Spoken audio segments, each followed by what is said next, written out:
absolutely. I ascend from American steelworkers, and this is the way that I connect with them. Hmm. The owner Charlie, he hires a lot of artists that do Oh, murals. So okay.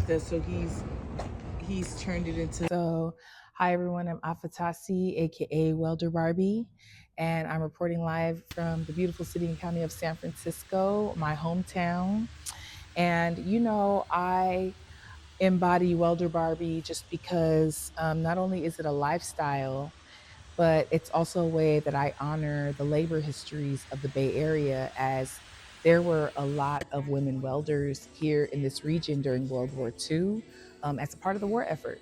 So that's to me what, Welder Barbie is. Rosie the Riveter, Welder Barbie, Wendy the Welder. It's a bombshell welder. I really enjoy welding because not only is it like really like physically demanding, so that I like that part, the challenge of it. And another part that I like about welding is really flexing my creativity. And uh, I would say that this is this is a part of my overall fine arts practice. And the way I've been able to express myself through welding has been unlike anything I've ever done in my life. So I am very proud to have found a medium that is world building and life changing for me. The worst part is like not getting your nails done. So like I had my nails done, but I had to take them off, and now that I'm welding, like welding, you have to be in a mind frame. For me at least, for me, because my welding is in the creative arts. It's not for like construction or industrial purposes, right? Um, so there's like being in the mind frame of welding, like making sure you like dot your I's and cross your T's in regards to like your safety checks, right? Because this is very dangerous. It's very dangerous to do this work. So there's safety checks, which sometimes are like, annoying. Um, but other than like getting burnt, that's a part of welding that sucks sometimes. And being dusty in regards to, that's just kind of the tools of the trade. You're bound to really get a lot of the dust that comes along with it. I would say that those are the worst aspects of it, but it's all good though. It's all good. So for me, I'm very hands on with my craft. So my monuments initiative, called the Memory Portal Project, is was created to address a national issue we have in regarding honoring the ancestors of my lineage here in the United States. So it's very important to me that I'm hands on with the project, which means that I'm crafting and welding the actual monument. It's not something that I design and then have someone fabricate it. I literally create it myself and my team. Like, we're very hands on in this process because I really care about the way it ends up, and I really like to make sure that I'm infusing my care and my This is perfect. love into the project. So um, welding is the medium that I utilize to create the monuments. And I really feel like I finally came into understanding why I became a welder, if that makes sense. So yeah. Always be in a mindset to learn. Always be open minded that, learning never ends.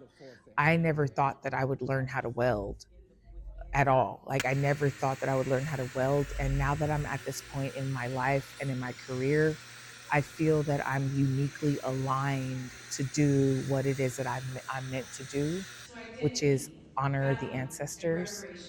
And this is such a powerful thing that I'm doing, and that I'm taking on. And I know that. So I'm encouraging everybody to really, dig deep and understand that your inheritance isn't always just money and maybe what you get from your parents. It's really about you digging deep and answering the calling that you have with your own unique talents and gifts. That's really your inheritance. Okay, so the best part of embodying Welder Barbie is that you could look cute and also work really hard. The sculpture that I just made, it is a part of what I call the journey series. So when I salvage materials, a lot of the materials look and come in shapes that are like this. So I created a series called the Journey Series, and it is really about the journey that we are all on in this thing that we call life. And every sculpture that I make is like a boat with like a sun or like a celestial body. It could be a moon or a planet. And it's about they're all boats. However, they're just really like whatever speaks to the person or the collector, like which boat speaks to you and how can that help you along your journey in life. Like, so if this is in your home, right, how could you look at this piece and really be reminded that you are on this journey called life? And so that's what um, this series is about. And I just have a lot of pieces that I've collected that are these kind of shapes, like, a base, a celestial body, the circle, a sail, and like kind of like are they called masts for the ship? So, or is that the mast, like the thing that the sail's on? Yeah. So this is a prototype of a series that I call the Journey series. And I love these. I love the compositions that I create with these scrap steel pieces because they're all very unique and individual. I've developed my own kind of methods with how I treat the steel. So a lot of these are burn patterns that I created with tack welds. So if you look, these are tack welds on the back, and I utilized the tack welds so that the heat creates coloring, and it turns the steel into different colors. So you see these blues and these kind of like oranges. It kind of looks like an oil slick almost. That is what happens when you create these kind of patterns in the back. And so I call them like scarification. So sometimes they just kind of look like little scars, but they actually change the color of the metal on the other side, which is what I like in my work. This is the signature that I have on all of my pieces. It's an A and a T and an A welded into the base, and that is for Afatasi, the artist.